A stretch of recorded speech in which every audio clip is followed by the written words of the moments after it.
우리 인간의 아주 오래된 질문이 하나가 있습니다. 그렇게 형이상학적이고 거창한 질문이 아니라 이런 거죠. 닭이 먼저냐, 달걀이 먼저냐. 아마도 우리가 많이 쓰는 것들 가운데 하나입니다. 그리 생산적이지 않은 이 질문에 대해 사실은 수많은 토론들이 있었지요. 사실 이 질문은 순환의 원인을 규명하는 것의 무의미함에 대한 이야기예요.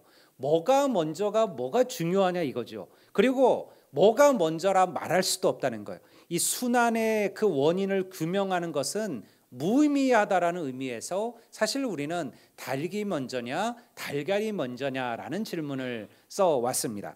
근데 요즘 우리는 이 질문을 사실은 인간이 살아가면서 무엇이 더 우선순위냐라는 질문으로 받아들입니다. 우리의 삶도 이러한 질문으로 사실 가득 차 있죠. 돈이 먼저냐, 건강이 먼저냐, 또 성공이 먼저냐, 가족이 먼저냐, 현재가 먼저냐, 미래가 먼저냐.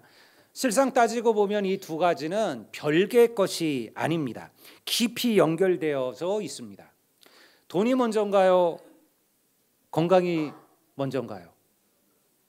당연히 우리들은 건강이 먼저라 얘기하죠. 하지만 때로는 돈이 있어야 그 건강을 지킵니다. 사실은 돈만 있으면 얼마든지 건강해질 수 있는 이들이 돈이 없어서 그 건강을 잃어버리는 일들이 사실은 우리 주위에도 여전히 많습니다. 성공이 먼저냐, 가족이 먼저냐? 가족이 먼저죠. 하지만 때로 우리는 가족의 행복을 위해서 내게 성공이 필요하다라고 생각을 합니다. 하나가 없어야 하나가 빛나는 게 아니에요. 적절한 균형이 필요하다라는 겁니다. 신앙에도 이러한 질문이 있습니다. 바로 믿음이 먼저냐, 행위가 먼저냐라는 질문이에요. 이 질문은 2000년 동안 교회가 끊임없이 해왔던 질문이에요. 믿음이 먼저냐, 행위가 먼저냐, 행함이 먼저냐. 이 두 가지는요, 신앙이라는 동전의 양면과도 같습니다. 여러분, 아무리 그 동전이 비싼 동전이라 할지라도요, 한쪽만 있는 동전은 그 가치를 인정받지를 못합니다. 그것은 진짜 동전이 아니죠. 동전은요, 양면이 필요합니다. 저는 여러 번 믿음에 대한 말씀을 나누었습니다. 그래서 오늘은 사실은 믿음이라는 이 반대편에 있는 행함에 대한 이야기에 조금 더 제가 말씀을 집중하려고 해요. 왜냐하면 목회를 하면서 결국 제가 깨닫는 것은 무엇이냐면 아무리 귀한 믿음이라도 행함이 없다면 그 믿음은 삶을 바꾸지 못한다라는 거예요. 그리고 사람을 감동시키지 못한다라는 것이죠. 오늘 우리가 전도에 대한 이야기를 지지난주에 했지만요, 마찬가지입니다. 여러분, 그 전도를 받는 이들의 마음을 움직이려면 여러분, 우리가 전하는 말이 아니라 우리가 보여주는 행함이 함께 가야만 한다라는 거예요. 저는 오늘 이 말씀이 우리의 믿음을 더욱더 온전한 모습으로 세워져가는 은혜가 있기를 주의 이름으로 간구합니다. 제가 지난주 우리 전교인 식사를 같이 하고요. 그리고 한 카페에서 우리 청년부와 모임을 가졌습니다. 청년부가 이제 사전에 질문들을 쭉 해서 목사님에게 물어볼 질문들을 쭉 리스트를 뽑고 제가 이제 그 질문을 가지고 이렇게 답을 해주고 우리 청년부의 이야기도 듣고 했는데요. 이런 질문이 하나가 있었어요. 왜 기독교가 점점 청년들의 마음에서 멀어지고 쇠퇴하고 있을까? 그리고 이 기독교가, 이 교회가 다시 회복되려면 무엇이 필요할까? 청년들의 답은 이러해요. 왜 청년들이 자꾸 교회를 떠나고 그리고 교회를 멀어지고 있을까? 일단 사는 게 너무 힘들고 바쁘다라는 거예요. 요즘 청년들에게 버거워요. 여러분, 옛날에 우리가 살 때는요, 사는 게 그렇게 크게 차이가 나지 않았어요. 그냥 다 비슷비슷했어요. 조금 잘 살고 조금 덜 사는 것처럼 보였어요. 어렸을 때는 다 비슷하게 그냥 주택에 살았어요. 그러니까 여러분, 그 어떤 주택에 사는 사람은 사실 엄청 부자일 수도 있지만 그냥 우리가 보기에는 그저 비슷비슷했어요. 근데 지금은 달라요. 벌써 어떤 사람이 아파트 사느냐, 빌라 사느냐, 뭐 그냥 혹은 또 사글세로 사느냐, 뭐 월세로 사느냐, 전세냐, 그리고 그 아파트가 뭐 어떤 동네에 있느냐, 몇 평이냐, 이거에 따라서 여러분 우리는 지금 너무 큰 차이를 시작부터 경험하는 거예요. 근데 요즘 아이들이 무슨 방법으로 여러분들 그것들을 준비하면서 살까요? 그나마 여기 뭐 광주는 좀 낫죠. 서울에서 여러분 아파트를 하나를 얻으려면 기본적으로 10억, 20억입니다. 전세를 얻으려고 해도 여러분들 최소한 6억, 7억, 그 가장 기본적인 액수가 그러합니다. 아파트에서. 그렇게 시작해야 돼요. 그러니 요즘 아이들은 너무 고달프고 어렵습니다. 우리가 생각하는 것보다 훨씬 더 힘든 삶들을 살아갑니다. 매일같이 일주일 내내 일하면서 하루 쉬는 그 주일날, 그날도 교회 온다는 거 쉬운 일이 아닙니다. 물론 청년뿐만 아니라 우리 모두가 그러하겠죠. 힘들고 어렵기 때문에 하나님을 붙드는 이들도 있지만 힘들고 어렵기 때문에 하나님을 떠나는 이들도 많아요. 그러니까 오늘 세상이 그러하다라는 거예요. 먹고 살기도 힘든데 뭐 내가 교회까지 뭐 그럴 여유까지 이렇게 생각한다라는 것이죠. 근데 이거는요 일반적인 이야기입니다. 또 하나의 중요한 이유가 뭐냐? 청년들이 하는 얘기는 이거예요. 교회와 기독교인들이 보여주는 삶의 모습이 실망스럽기 때문이라는 거예요.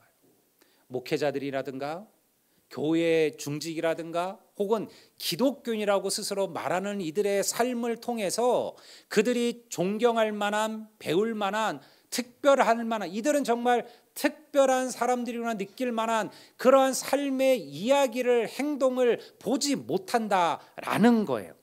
저는 성도들의 믿음을 의심하지 않습니다. 하지만 우리의 믿음이 행함으로 온전하여지고 있는지에 대해서는 우리의 질문을 던져봐야 된다고 생각을 합니다. 야고보서 2장 22절을 제가 다시 한번 볼까요? 야고보서는 이렇게 얘기합니다. 내가 보거니와 믿음이 그의 행함과 함께 일하고 행함으로 믿음이 온전하게 되느니라. 야고보는 이 믿음과 행함이 신앙이라는 동전의 양면이라는 것을 분명하게 말하고 있습니다. 야고보가 왜 이 서신을 썼을까요? 믿음이 있다고 말하면서 삶이 따라주지 못하는 그리스도인들을 책망하면서 이 이야기를 쓰는 거예요. 그리고 이 이야기 속에서 아브라함의 이야기를 꺼냅니다. 아브라함이 어떤 사람입니까? 아브라함은 100세에 낳은 아들 이삭을 하나님께 번제로 드리라는 하나님의 말씀에 믿음으로 순종한 사람입니다. 그래서 우리가 믿음의 조상이라면 우리는 항상 아브라함을 얘기하죠. 믿음 그러면 아브라함을 빼놓고 이야기할 수가 없어요. 그리고 하나님께 의롭다 칭함을 받은 이가 아브라함이에요.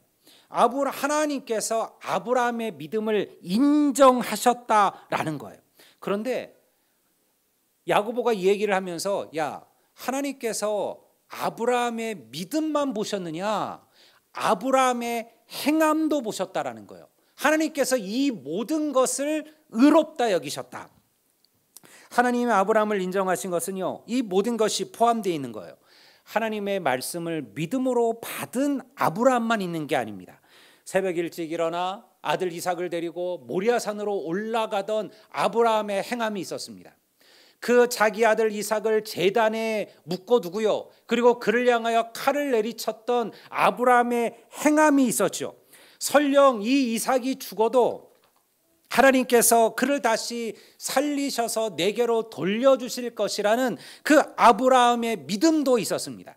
이 모든 것이 함께 하나님께 의롭다함을 받았다라는 거예요. 그래서 믿음으로만 되는 것이 아니고 행함으로써 그 믿음이 온전하여진다라고 야고보가 얘기하는 것이죠. 여러분, 신앙은 항상 믿는 것을 넘어섭니다. 하나님이 기뻐하시는 믿음이 어떤 건가요? 그 믿음은요, 우리의 믿음이라는 것은 보통 우리는 생각 또 어떠한 감정이라고 생각을 하잖아요. 그런데 하나님이 받으시는 믿음은요, 걸음걸음이에요. 행함이 있는 믿음이라는 것이 무엇입니까? 단순히 우리의 선한 행위를 말하는 게 아니에요.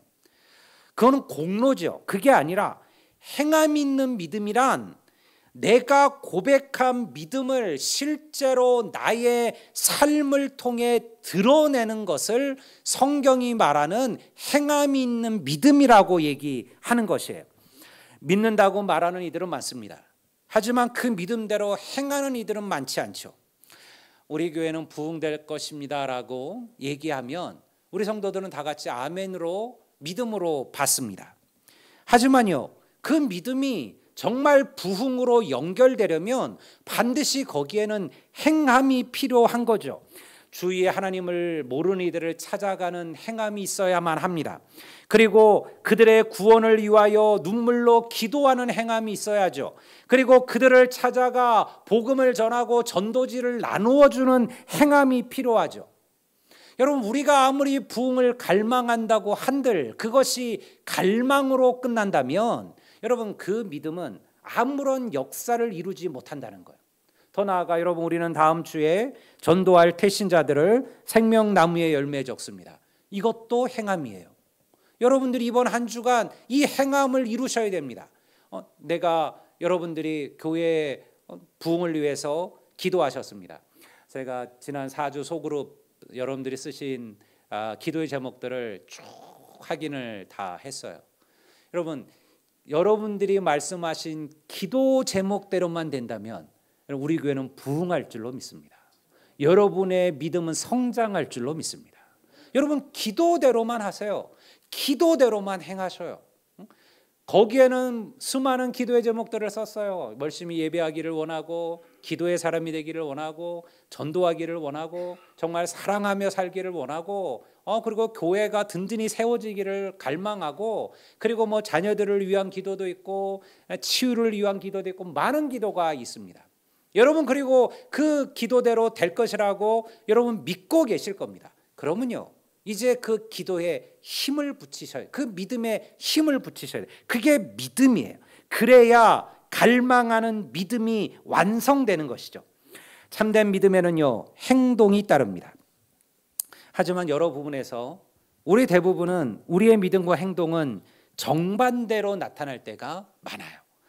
기도에 대한 믿음은 있어요. 여러분, 우리 가운데 기도에 대한 믿음이 없는 이가 어디 있을까요? 다 기도가 중요하다는 것도 믿고, 기도가 능력이 있다는 것도 믿고, 기도를 해야 된다는 것도 믿어요. 하지만 기도하지는 않아요. 성경이 하나님의 말씀임을 우리는 다 믿어요. 하지만 그 말씀을 읽고 배우고 그 말씀을 묵상하는 일에는 별로 신경 쓰지 않습니다. 여러분, 우리는 전도에 대한 믿음도 갖고 있죠. 하지만 그러나 다 그렇게 살아가지는 않습니다. 결국은요, 우리의 하나님께서 받으시는 우리의 믿음은 말의 믿음이 아니에요. 행함이 있는 믿음이어야 된다는 거예요. 여러분, 그 믿음이 우리의 믿음의 집을 온전히 세우게 될 줄을 믿으시기를 바랍니다. 하나님이 사랑이심을 믿지만 사실은 사랑하며 살지는 않잖아요. 안타깝게도 목회자나 혹은 교회 중직들, 장로님이나 권사님들, 이러한 믿음이 좋다라고 보통 여겨지는 이들의 자녀들 가운데 사실은 자기의 부모님을 위선적이라 여기는 자녀들이 많아요.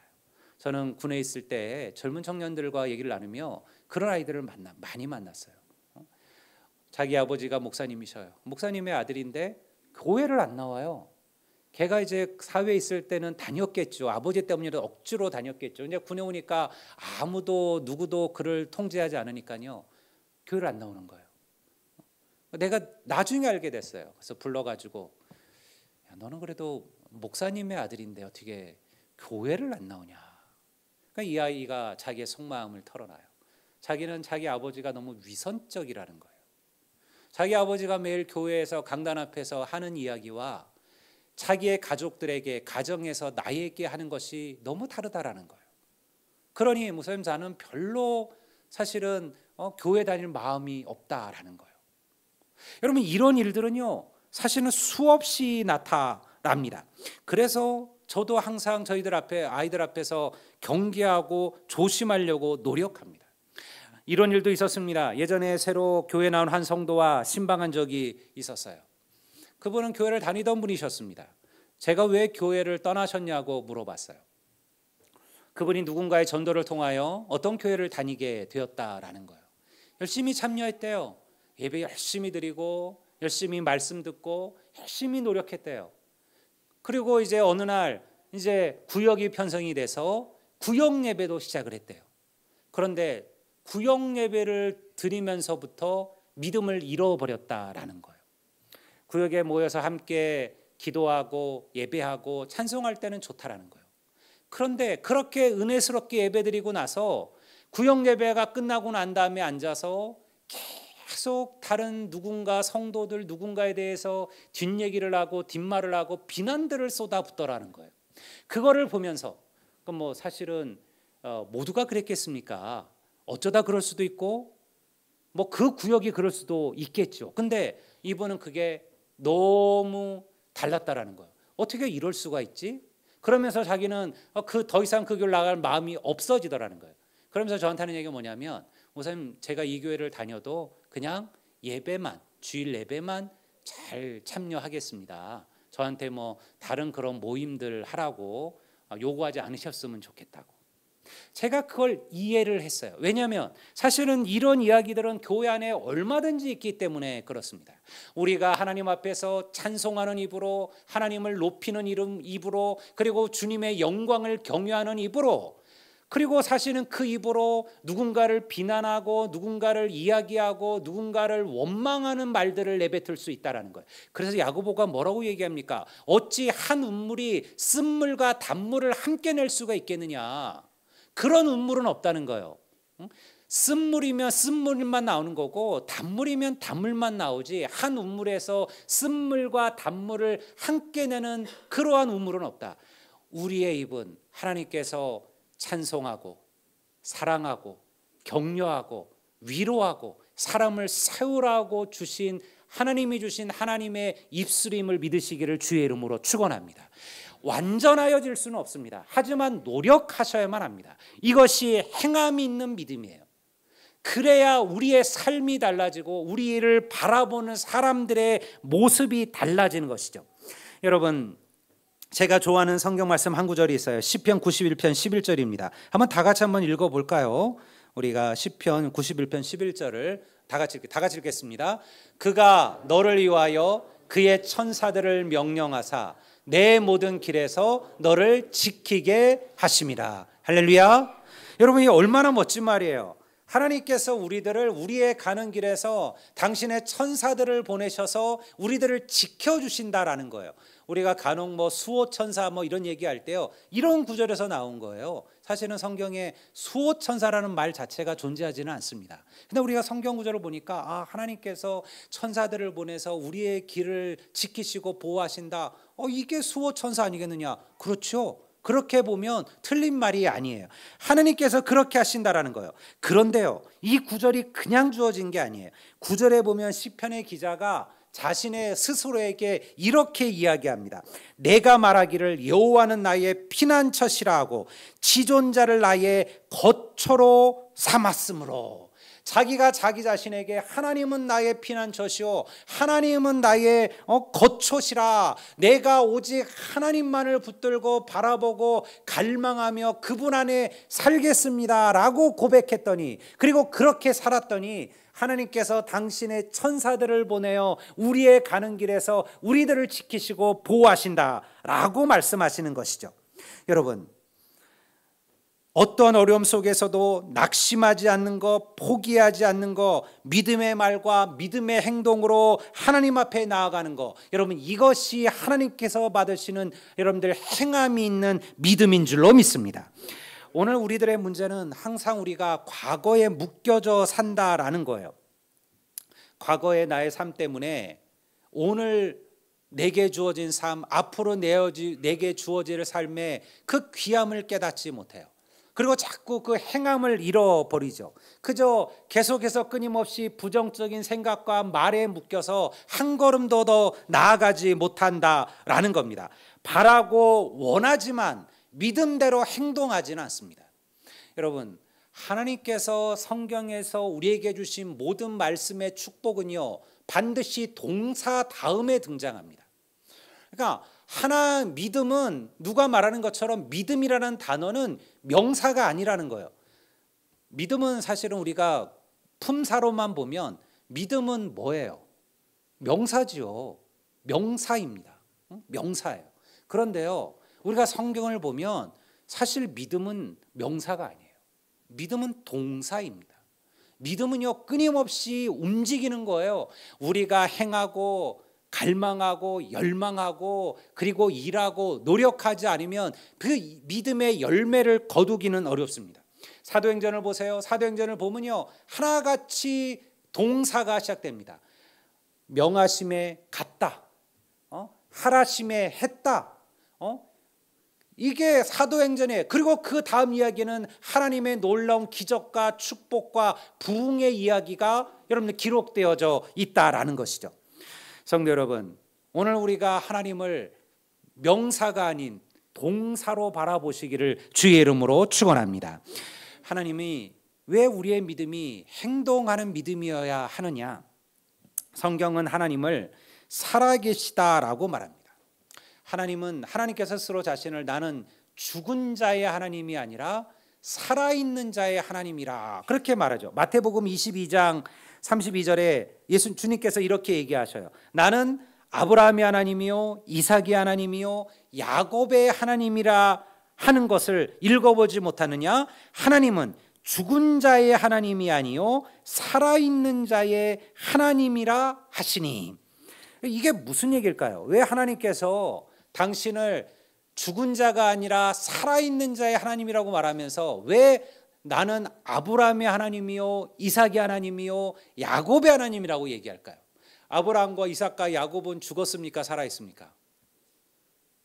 잘 대답하셔야 돼요. 죽었지요. 죽은 게 맞아요. 지금 우리가 아브라함과 이삭과 살아있는 야곱을 볼 수는 없잖아요. 그런데 야곱은 이 성경에서, 그리고 주님은 아브라함과 이삭과 야곱을 지금 살아있다 여기셔요? 죽었다고 생각하시는 거예요? 살아있다 여기시는 거예요. 그건 죽은 자가 아니라는 거예요. 그는 영원히 주와 함께 사는 자입니다. 그는 하나님과 더불어 영원한 삶을 살고 있으며 부활의 날 다시 살아날 이들이죠. 그러니 죽은 자가 아니라 살아있는 자들이라. 아브라함과 이삭과 야곱에게 주신 축복은요, 이미 끝난 축복이 아니에요. 계속해서 우리에게 이어져 가고 있는 축복이라는 거예요. 그래서 하나님은 살아있는 자의 하나님이라. 살아있는 자는요, 움직입니다. 끊임없이 행동합니다. 어떤 사람이 죽었다, 어떤 사람이 살아있다를 무엇으로 판단합니까? 여러분, 그 사람이 움직이면 살아있는 거예요. 죽은 자는요, 움직이지 못합니다. 근데 믿음은 살아있는 하나님을 붙드는 믿음이에요. 그러니 우리의 믿음도 움직이셔야만 합니다. 어렵고 힘든 상황 속에 있다면 우리가 할 일은 하나님을 신뢰하고 믿음의 행동을 시작하는 것이죠. 어쩔 수 없다고 포기하는 것은 아니에요. 포기하는 것이 아니라 기도하는 것이 행동하는 믿음이에요. 여러분, 더 이상 길이 없다고 낙마하는 것이 아니라 찬송하며 하나님 앞에 나아가는 것이 바로 행동하는 믿음이라는 거예요. 여기서부터 또 다른 믿음의 이야기가 시작됩니다. 보통 노인들이 되면 골다공증 때문에 고생들을 많이 하셔요. 저희 어머님도 마찬가지예요. 저희 어머님 항상 그럼에도 믿음의 말과 행동을 하셔요. 사실은 이제 노인이 되면 골다공증에 많이 걸리시죠. 그래서 넘어지시면 쉽게 부러지십니다. 제가 몇 달 전에 어떤 의사 선생님 얘기를 들었더니 왜 노인들이 넘어지면 자꾸 부러지시느냐, 골절을 입느냐, 이게 사실은 그 근육에 살에 탄력이 없어서라고 그래요. 그러니까 나이가 들면 그 살의 탄력이 떨어지는 거예요. 그러니까 사실은 그 충격이 그대로 뼈로 가는 거죠. 그래서 사실은 평소에 많이 걷고 그리고 운동하고 근육을 키워놓으신 분들은 노년이 되어도 똑같이 넘어져도 그냥 타박상으로 끝나고, 그렇지 않으면 그게 골절로 나타난다라는 거예요. 여성들은 특별히 사실은 훨씬 더 이 골다공증이 심할 수밖에 없죠. 저희 어머님도 벌써 2번이나 어깨와 다리가 부러지셨습니다. 그럼에도요, 자녀들이 걱정하면 항상 저희 어머님은 이렇게 얘기해요. 걱정하지 마라. 나는 통뼈다. 금방 붙는다는 거예요. 금방 붙으니까 걱정하지 말라라는 거예요. 그리고 하나님께서 고쳐주실 확신을 항상 갖고 계십니다. 사실 나이가 88세인데 그렇죠. 뭐 더 이상 사실은 오히려 자녀들은 믿음 없이 야 이거 이제는 요양병원 가셔야 되는 거 아닌가? 못 걷는 거 아닌가? 못 일어서시는 거 아닌가? 이렇게 걱정할 때도요. 저희 어머님은 그렇지 않아요. 저희 어머님은 빨리 이제 퇴원해서 집에 가서 나무에 물 줄 생각부터 하고 계셔요. 한 번도 사실은 부정적인 말, 최악의 사건을 이야기하지 않습니다. 저는요, 그걸 보면서 뭘 느끼냐면 제 어머님에게는 믿음이 있고 그리고 행함이 있구나. 행동하는 믿음이 있구나. 여러분, 그리고 실제로 하나님께서는 그대로 하셔요. 금방 일어나게 하시고 금방 뼈가 붙게 하시고 금방 돌아다니도록 만드셨어요. 저는 그게 저희 어머님이 믿음으로 행동하셨기 때문에 일어나는 일이라고 생각을 해요. 여러분, 하나님은 오늘도 우리 가운데 역사하시는 살아계신 하나님이심을 믿습니다. 부정적인 생각과 말들로 그 하나님을 우리가 자꾸 판단하고 우리의 생각으로 그 하나님의 권능과 역사를 여러분들 좁히면 안 된다라는 겁니다. 다른 사람들의 말에 흔들리지 마십시오. 주변이 나에게 하는 얘기에 우리가 넘어가시면 안 됩니다. 사람의 말이 아니라 나를 향한 하나님의 음성을 붙드시기를 주의 이름으로 축원합니다. 갈렙을 생각해 보세요. 갈렙은요, 나이 80세에 하나님께 약속하신 새로운 산지를 얻습니다. 그의 나이 80이 돼서 헤브론 땅을 차지하죠. 헤브론 땅은 천혜의 요새였습니다. 물이 풍부하고 그리고 여러분들 곡식이 풍요로운 곳이었어요. 누구나 얻고 싶어하고 가지고 싶어하는 땅이었지만요. 그러나 모두가 포기했던 땅이에요. 왜냐하면 그 헤브론 산지를 다스리는 이들은 아낙 자손들이었습니다. 골리앗이 아낙 자손이에요. 말 그대로 거인족들이라는 거예요. 그리고 그들은요, 철병거를 갖고 있었습니다.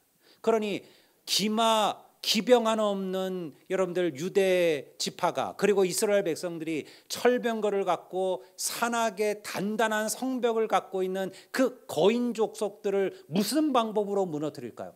탐은 나지만 누구도 그 땅을 차지하지 못했어요. 여러분, 그때 여러분이 갈렙이 여호수아에게로 갑니다. 그리고 그에게 얘기합니다. 우리 여호수아 14장 10절부터 12절을 제가 한번 보겠습니다. 이게 갈렙이 한 얘기예요.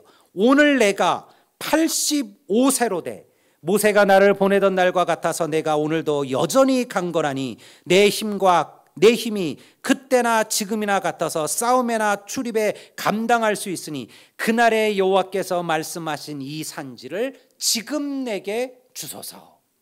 여러분, 갈렙은요, 믿음만 갖고 있지 않았어요. 믿음으로 머물러 있지 않았습니다. 여러분, 아무리 적의 힘들이 크고 강하다 할지라도 그 땅을 포기하는 것은 하나님의 약속을 불순종하는 것이라 생각하는 거죠. 내가 믿음으로 행동하며 하나님께서 반드시 이 산지를 내게 주실 것이라고 믿었다라는 거예요. 그래서 그 나이 85세에 그가 여러분들 그 헤브론 산지를 칩니다. 하나님께서 그 산지를 갈렙에게 주셨고 후에 여러분 위대한 왕 다윗의 기업이 된 줄로 믿습니다. 여러분, 이것이 바로 행동하는 믿음입니다. 저는 교회에서 예배할 때마다 허은 집사님을 보면서 큰 은혜를 받아요. 허은 집사님 벌써 이제 90이 넘으셨잖아요. 근데 제가 이 교회를 목회하면서 허은 집사님이 예배를 빠진 적이 거의 없었어요. 특별히 그때 한번 다리가 아프시고 수술하셔서 또 모셨을 때 빼놓고는요, 거의 빠지지 않고 한 주 빠지지 않고 예배를 꼭 참여하셨습니다. 내가 힘들어서 이제 나이가 많아서 걷기가 어려워서 여러분 그렇게 핑계하지 않으셨죠.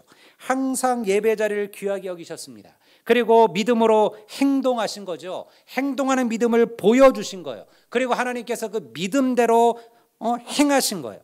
여러분, 100세가 돼도 허 집사님은 이 자리를 지키고 계실 줄로 믿습니다. 100세까지만 살란 얘기는 아니에요. 여러분, 100세가 돼도 하나님께서 행동하는 믿음으로 걸어가시면 그 다리에 힘을 주시는 거예요. 저는 우리 성도들이 이런 믿음을 조금 더 갈망했으면 좋겠습니다. 저도 우리 성도들의 어려움을 압니다. 왜 어려운 게 없을까요? 왜 힘든 일이 없으실까요? 여러분들, 제가 모르는 삶의 고민과 아픔이 왜 없으실까요? 그런데 여러분, 거기에 머물러 계지 마십시오. 행동하십시오. 갈망하십시오. 소망하십시오. 여러분, 기도합시라는 믿음의 말에 행함으로 보이십시오. 기도한다는 믿음의 말에 여러분들이 아멘으로 답하셨다면 필요한 것은 행함입니다. 그리고 여러분들, 전도합시라는 믿음의 말에 여러분들이 예스라고 답하셨다면 행동하셔야 됩니다. 여러분, 다음 주에 우리가 작성할 대신자를 마음에 품고 기도하십시오. 하나님, 내게도 한 영혼을 주십시오. 그리고 돌아보십시오. 가만히 있으시면 안 돼요. 여러분들 생각하세요. 내 이웃 가운데, 친지 가운데, 친구들 가운데 누가, 내가 복음을 전할 누가 있을까 생각하시고 이름을 종이에 적어보시고 그의 환경을 생각해 보시고 여러분들 고민하셔야 됩니다. 그게 행동하는 믿음입니다. 그리고 그렇게 쓰여지는 생명 열매가 여기에 걸려야 비로소 우리가 그것을 위하여 함께 기도하고 그 기도대로, 그 믿음대로 하나님께서 그 열매들을 우리에게 주실 줄로 믿습니다. 오늘 우리가 이 말씀들을 기억하시고요, 오늘 우리의 믿음이 이제는 여러분들 말의 믿음에서 여러분들 한 걸음 더 나아가 행동하는 믿음으로, 그리고 그러함으로써 온전한 믿음을 이루어 가시는 우리 모든 성도들이 되시기를 우리 주의 이름으로 축원합니다. 우리 다 같이 자리에서 일어나시겠습니다.